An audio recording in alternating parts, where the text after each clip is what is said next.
Selamat pagi semuanya. Perkenalkan, kami dari kelompok 3 yang terdiri dari saya, Maya Marcelana Ibaho, Nurul Purwita, Raudatun Nadia, Raiksa Agia Pandu, Resti Mariam, dan Tanisa Dwi Fitriani. Kami akan membahas mengenai landasan psikologis pendidikan. Yang pertama, saya akan menjelaskan mengenai pengertian psikologis pendidikan. Nah, landasan psikologi pendidikan adalah kajian tentang dasar-dasar psikologis yang dapat menjadi landasan teori maupun praktek pendidikan. Sebab proses kegiatan pendidikan melibatkan proses interaksi psikologi fisik dalam sosio-kultural yang antropologis, filosofis, dan normatif. Artinya, pendidikan adalah suatu kegiatan yang menyangkut interaksi kejiwaan pendidik dan peserta didik dalam suasana nilai-nilai budaya dan nilai-nilai kemasyarakatan. Dengan demikian, pendidikan selalu melibatkan aspek-aspek kejiwaan, kebudayaan, kemasyarakatan, norma-norma, dan kemanusiaan. Nah, dalam prakteknya, pendidik itu selalu dihadapkan dengan masalah bagaimana cara mendidik yang baik, bagaimana cara guru membimbing. Nah, itu semua itu erat kaitannya dengan masalah-masalah psikologis. Nah, kemudian saya akan menjelaskan mengenai situasi pergaulan pendidikan. Nah, yang pertama ada proses pendidikan berlangsung antara pendidik dan anak didik dalam bentuk pergaulan, secara individual maupun secara kolektif. Nah, namun tidak semua pergaulan mempunyai sifat pendidikan. Maksudnya seperti contohnya gini, seorang pendidik menyuruh anak didiknya untuk membeli rokok dan minuman keras. Itu kan sebuah pergaulan. Nah, namun pergaulan itu tidak mempunyai sifat mendidik. Nah, seperti itu. Kemudian, pergaulan pendidikan adalah hubungan antara dua pihak yang mempunyai maksud yang disengaja untuk mempengaruhi anak didik sehingga anak didik tersebut berkembang menuju kedewasaan. Nah, dalam hal ini untuk menuju kedewasaan itu tidak langsung gitu. Ada yang namanya proses. Nah, dalam hal ini diperlukan proses kedewasaan yang terus-menerus tanpa henti sehingga terjadilah kedewasaan itu. Nah, selanjutnya akan dilanjut oleh rekan saya yaitu Resti. Baik, di sini saya akan menjelaskan tentang beberapa dimensi proses pendidikan.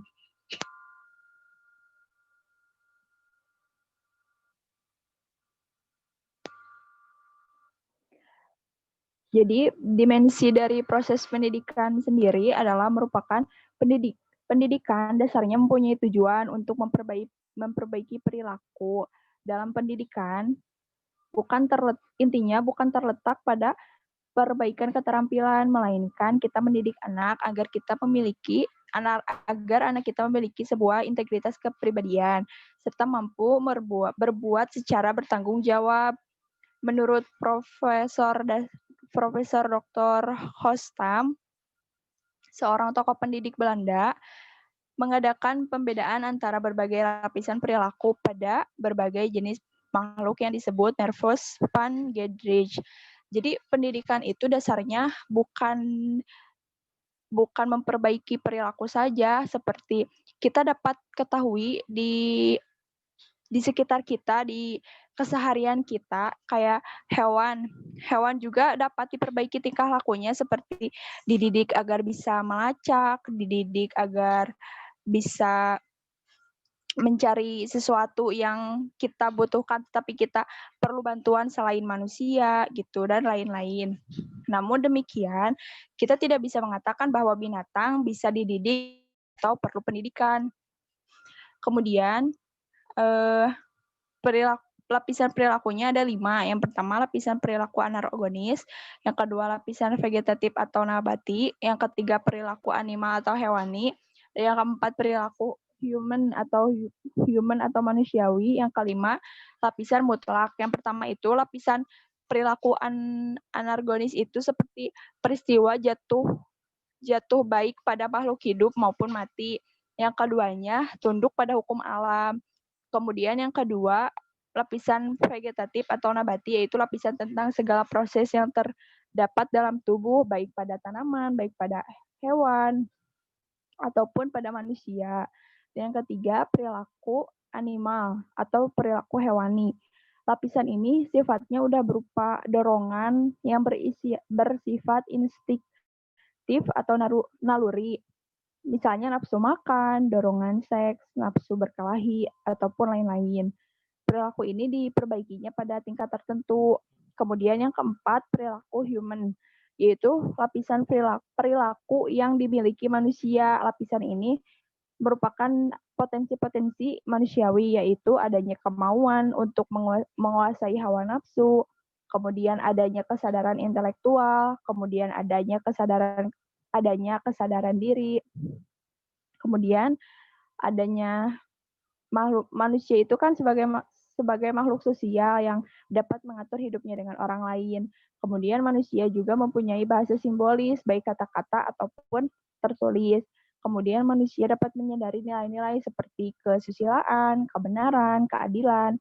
Dan yang kelima, lapisan mutlak, yaitu lapisan yang menghayati kehidupan beragama dan berreligius, sehingga dapat berkomunikasi dengan Tuhan dan dapat menghayati nilai-nilai kehidupan manusia yang tertinggi. Jadi dari segi pendidikan perilaku itu merupakan bidang garapan yang jenis-jenis perilaku itu dari lapisan human atau mutlak. Dengan demikian lapisan manusiawi itu sebagian besar menyangkut pada kejiwaannya.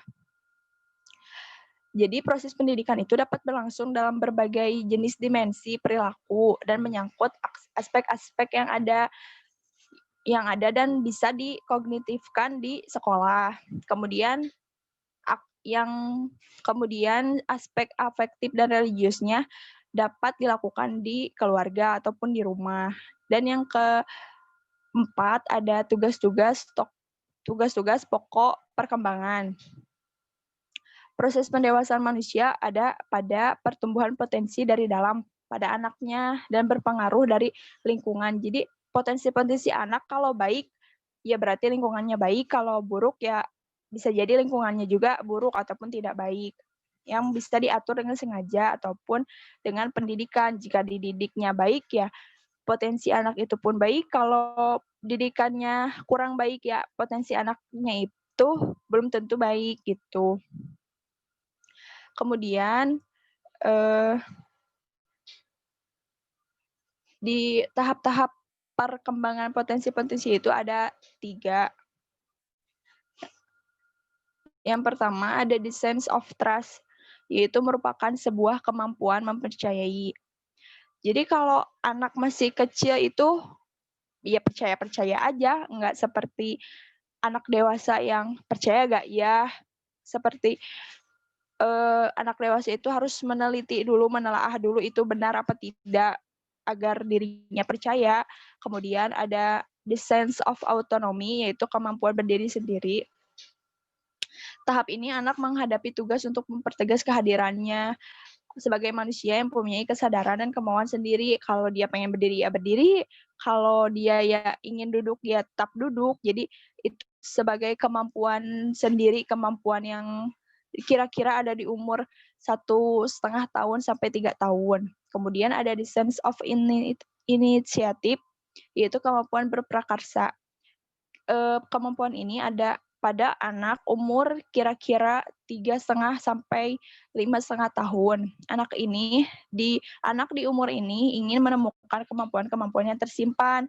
Dia mencari kesempatan dan rasa kebebasan. Jadi anak-anak di umur segini itu emang kayak harus dikasih explore yang banyak, harus dikasih tahu hal yang banyak agar dia pun bisa mengetahuinya yang lain dan dia itu bisa mengetes kemampuan dia itu apa aja. Kemudian ada the sense of accomplishment, yaitu kemampuan menyelesaikan tugas. Kemampuan ini kira-kira ada di umur 6 sampai 12 tahun. Jadi kan kalau anak disekolahin dia udah mampu mengerjakan tugas sendiri gitu. Kemudian ada the sense of identity. Kemampuan ini meyakini identitasnya. Jadi kemampuan ini ada pada umur 12 sampai 18 tahun. Jadi ini disebutnya kan remaja gitu ya. Jadi periode ini anak itu mencari identitasnya, dapat siapakah dia itu siapa, dia itu sedang mencari apa, dan dia pun menjawab siapakah dia. Mungkin dia anak sekolah, saya anak SMA gitu kan, dia bisa menjawab. Kemudian ada tahap kedewasaan. Tahap ini dimulai dengan tahap keakraban, tahap kemampuan mengurus, dan tahap keutuhan kepribadiannya. Jadi keakraban ini merupakan ciri penting kalau dia itu sudah dewasa gitu. Jadi dia tuh memperlihatkan kedekatannya kepada lain jenis, kepada kepemimpinan, kepada persahabatan, kasih sayang, cinta, perjuangan, persaingan, dan cita-cita. Kemudian ada kemampuan mengurus. Kemampuan ini ditunjukkan untuk mengurusi orang lain seperti keluarga ataupun masyarakat ataupun mengurusi suatu hal gitu ya. Dan yang terakhir ada integritas kepribadian. Ini merupakan tingkat kedewasaan yang penuh tanggung jawab dan dapat menerima dirinya dan orang lain. Kemudian rasa sayang terhadap sesama manusia lainnya, harus jujur gitu, harus memiliki harga diri yang tinggi ataupun memiliki pandangan yang objektif terhadap dirinya. Mungkin itu yang dari saya. Saya kembalikan kepada moderator.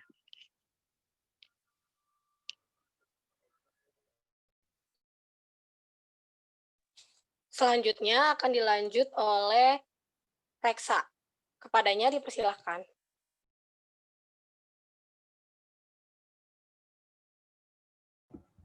Terima kasih atas waktunya. Di sini saya akan menjelaskan tentang pemahaman terhadap perkembangan anak. Sebagai makhluk biologis, anak dapat dikenali dari segi kehidupan instinktifnya, sedangkan dari aspek psikisnya, anak dapat dikenali dari berbagai dimensi kehidupan kejiwaannya. Pemahaman terhadap dunia anak adalah dalam rangka upaya pengembangan potensi anak agar memahami kemampuan dirinya serta mencapai kedewasaan. Secara umum, perkembangan anak ini dibagi menjadi 4 tahapan. Yang pertama yaitu tahapan anak bayi 0 sampai 1 tahun. Pada umur ini disebut dengan periode vital atau vita hidup. Periode ini memiliki makna mempertahankan hidup. Anak dilengkapi dengan beberapa kemampuan, terutama dengan insting. Kemampuan ini telah ada sejak anak itu dilahirkan, yang sifatnya psikofisik. Untuk bisa mereaksi terhadap lingkungan,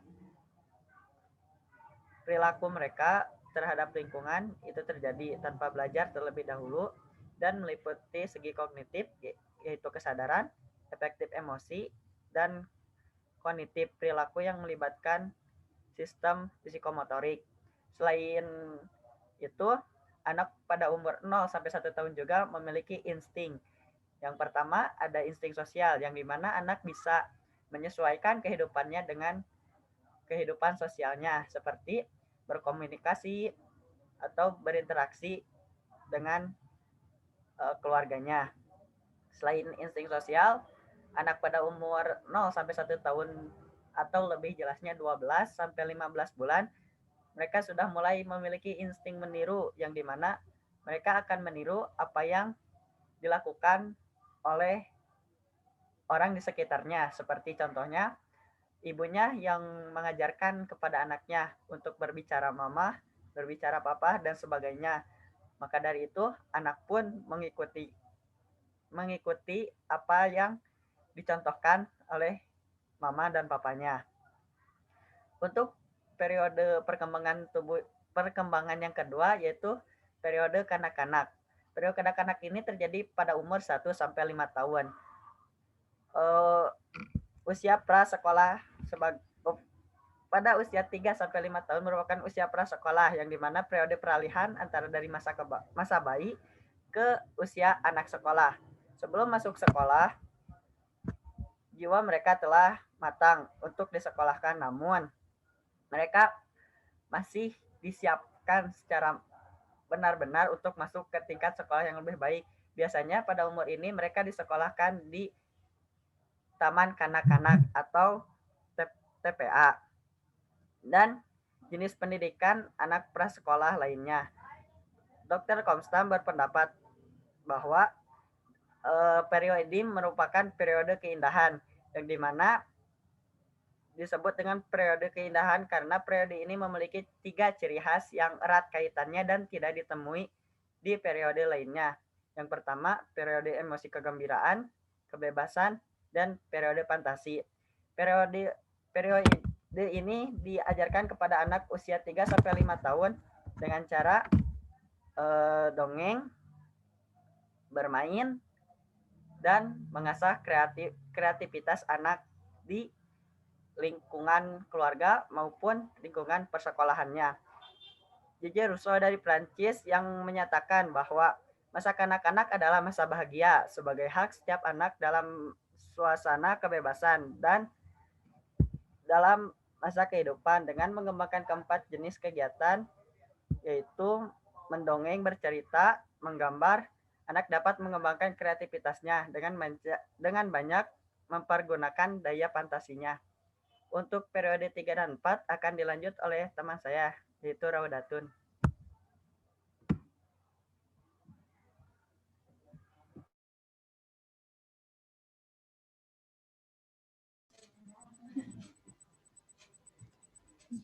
Sebelumnya terima kasih atas waktunya. Di sini saya akan menjelaskan mengenai perkembangan anak. Yang ketiga itu ada perkembangan anak sekolah, yaitu di umur 6 sampai 12 tahun.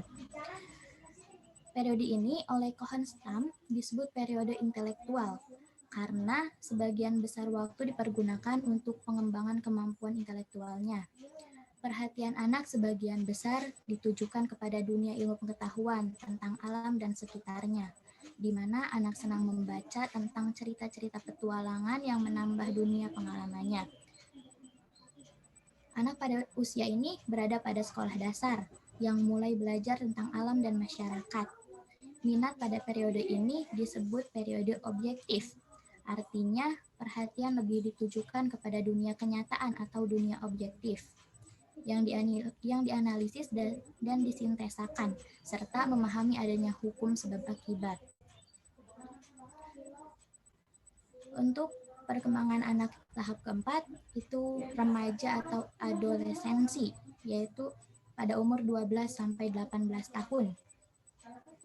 Kohenstam menyebut periode ini dengan periode sosial, karena dalam masa ini anak mempunyai minat terhadap hal-hal kemasyarakatan dan senang hidup dalam ikatan organisasi atau berbagai klub olahraga atau klub-klub lainnya. Di masa ini, remaja yang sangat menonjol dari remaja itu perkembangan nafsu birahinya, karena aktifnya kelenjar-kelenjar hormon seks dan mulai tertarik kepada jenis kelamin lawannya, begitu. Kemudian pubertas ialah periode antara 12 sampai 15 tahun, yakni di mana anak duduk di sekolah lanjutan pertama. Sesudah itu tiba waktu adolescensi yang dapat dilanjutkan sampai umur 21 tahun, yaitu bila anak sudah masuk perguruan tinggi. Nah, di periode ini anak mulai menunjukkan sifat-sifat kedewasaan, lebih stabil, lebih besar tanggung jawabnya, tertarik pada pekerjaan dan cita-cita yang mantap. Mungkin untuk tahap perkembangan anak dicukupkan. Sekarang untuk materi selanjutnya, yaitu ada beberapa teori belajar dalam pendidikan. Pemahaman terhadap teori-teori belajar dari sudut pendekatan psikologis merupakan upaya mengenali realitas kondisi objektif terhadap anak yang sedang mengalami proses belajar dalam rangka proses pertumbuhan dan perkembangan menuju kedewasaannya. Pendekatan dari suatu teori tentu bukanlah merupakan kebenaran yang diyakini sebagai satu-satunya pendekatan, tetapi merupakan asumsi yang perlu dipertimbangkan dalam pelaksanaannya.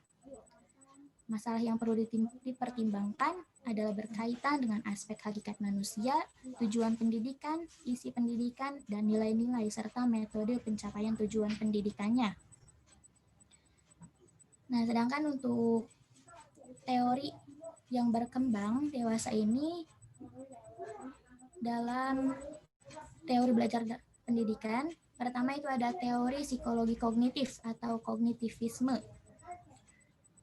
Psikologi kognitif yang dipengaruhi oleh Kurt Lewin, John Dewey, dan Kohler mempunyai pandangan bahwa proses belajar pada manusia melibatkan proses pengenalan yang bersifat kognitif. Cara belajar orang dewasa berbeda dengan cara belajar anak, di mana cara belajar pada orang dewasa lebih banyak melibatkan kemampuan kognitif yang lebih tinggi. Nah, kemampuan kognitif yang lebih tinggi itu disebut belajar dengan intuisi atau juga mungkin melalui wahyu.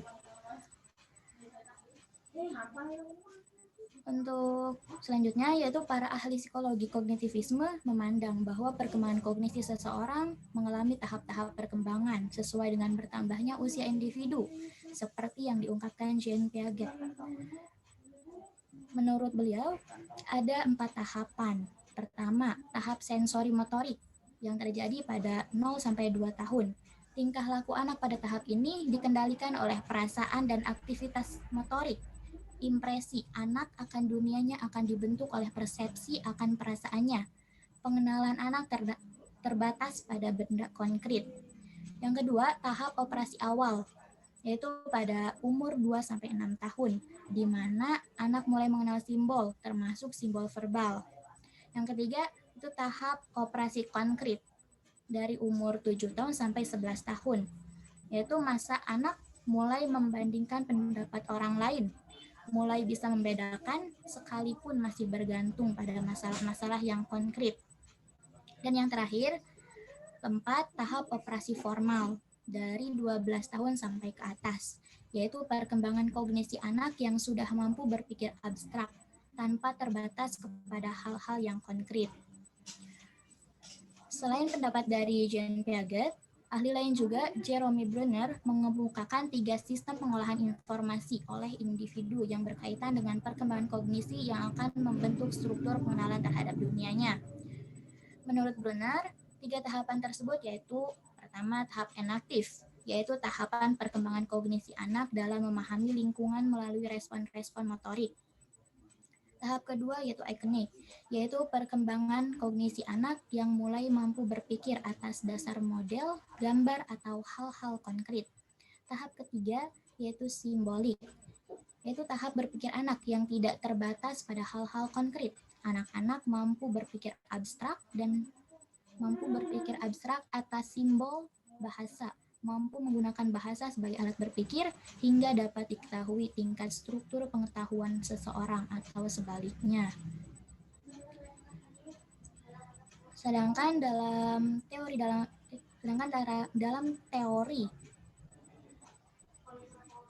teori psikologi kognitif, guru berperan sebagai berikut. Dalam teori Piaget, itu guru berperan untuk merancang program, menata lingkungan yang kondusif, memilih materi pelajaran, dan mengendalikan aktivitas murid untuk melakukan inquiry dan interaksi dengan lingkungan. Selanjutnya, mendiagnosa tahap perkembangan murid, menyajikan permasalahan kepada murid yang sejajar dengan tingkat perkembangannya. Dan yang terakhir, mendorong perkembangan murid ke arah perkembangan berikutnya dengan cara memberikan latihan, bertanya, dan mendorong murid untuk melakukan eksplorasi. Sedangkan peranan guru dalam proses belajar mengajar pada teori psikologi kognitif menurut teori Bruner, pertama itu menciptakan situasi yang memungkinkan murid berbuat sesuatu dengan objek yang nyata secara fisik. Tahap selanjutnya yaitu guru dapat menyajikan masalah melalui pertunjukan atau demonstrasi atau dengan menyajikan gambar dan model. Dan tahap yang terakhir itu guru dapat menyajikan persoalan melalui bahasa verbal dan murid telah mampu berpikir secara verbal. Selanjutnya, teori belajar kognitif tentu mempunyai pengaruh seperti yang dikemukakan oleh Reja Modiaharjo. Pertama itu pengaruhnya individualisasi, di mana perlakuan individual didasarkan pada tingkat perkembangan anak. Kedua itu motivasi. Motivasi belajar bersifat intrinsik melalui pengetahuan yang telah dimiliki. Yang ketiga itu metodologi.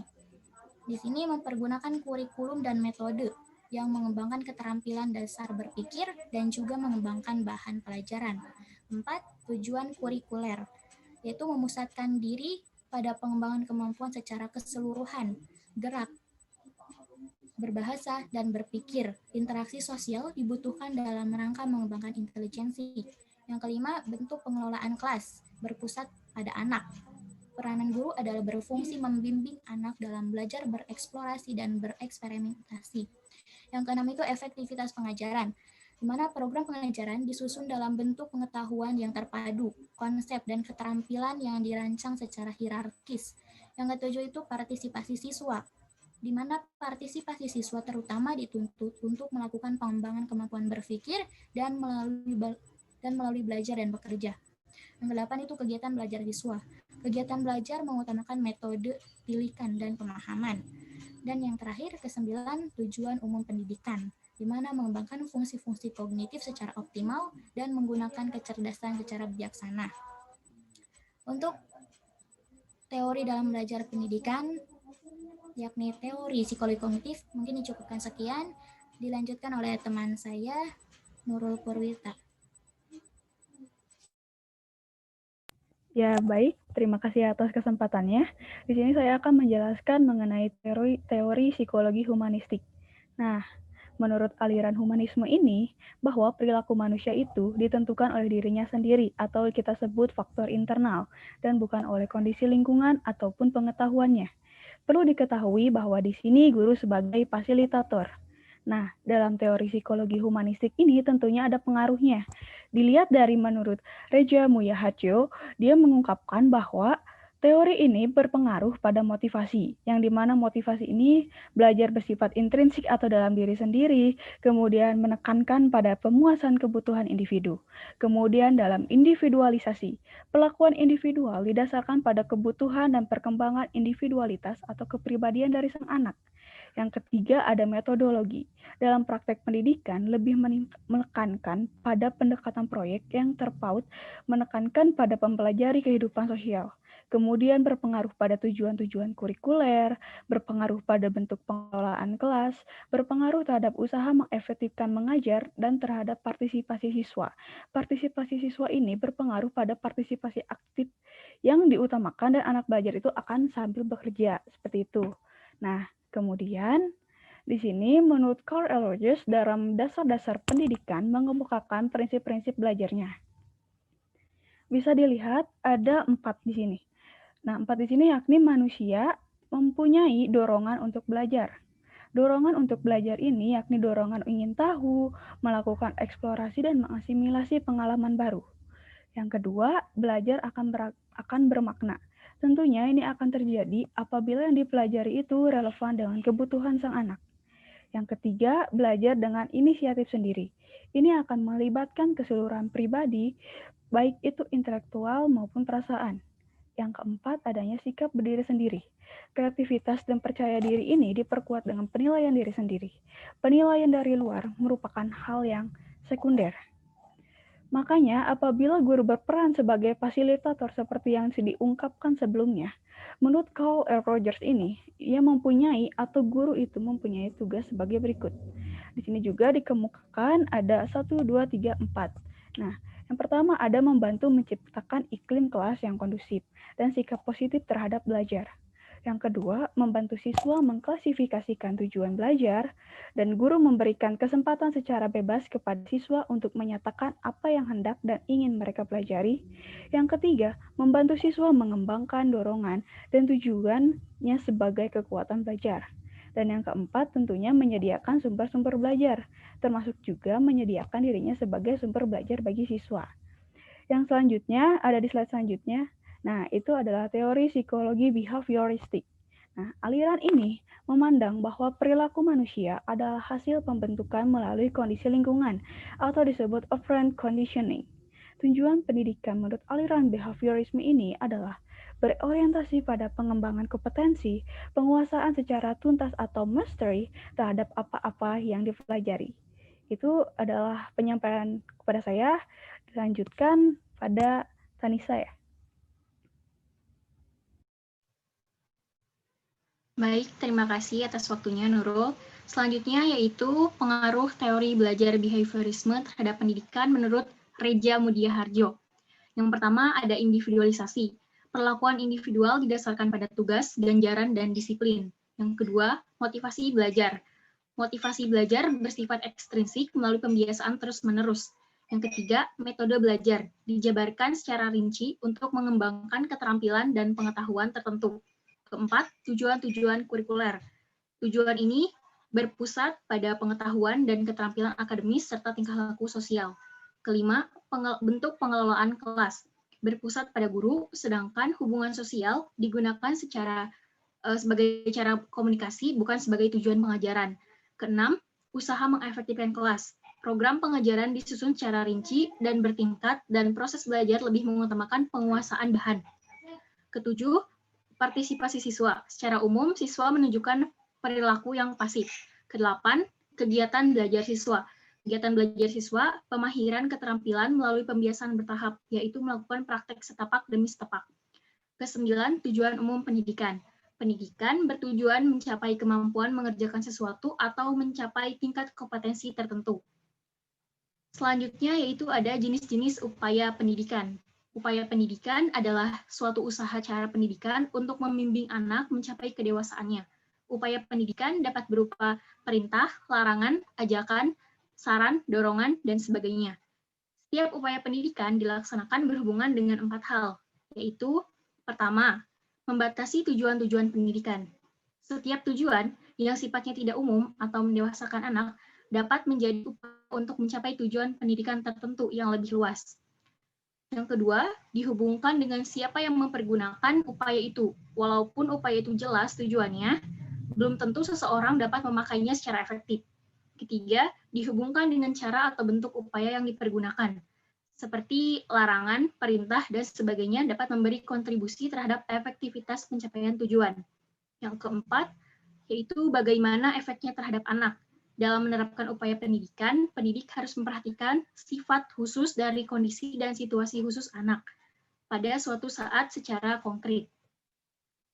Selanjutnya yaitu pendidikan pada hakikatnya tidak dilaksanakan dalam kepura-puraan, pendidik harus jujur, murni, dan otentik atau sebagaimana adanya atau asli, bukan seorang yang munafik. Pendidik juga dituntut untuk berbuat sesuai asas kepatuhan. Artinya setiap perbuatan mendidik akan mengandung konsekuensi logis baik dari sudut logika, praktika, etika, dan estetika. Oleh karena itu, guru selalu dipandang sebagai orang yang patut digugu dan ditiru. Terima kasih. Saya serahkan kembali kepada moderator. Baik, terima kasih. Demikian yang bisa kami sampaikan mengenai landasan psikologi pendidikan. Atas perhatiannya kami ucapkan terima kasih dan mohon maaf bila ada kekurangan dan kesalahan. Sekali lagi, terima kasih.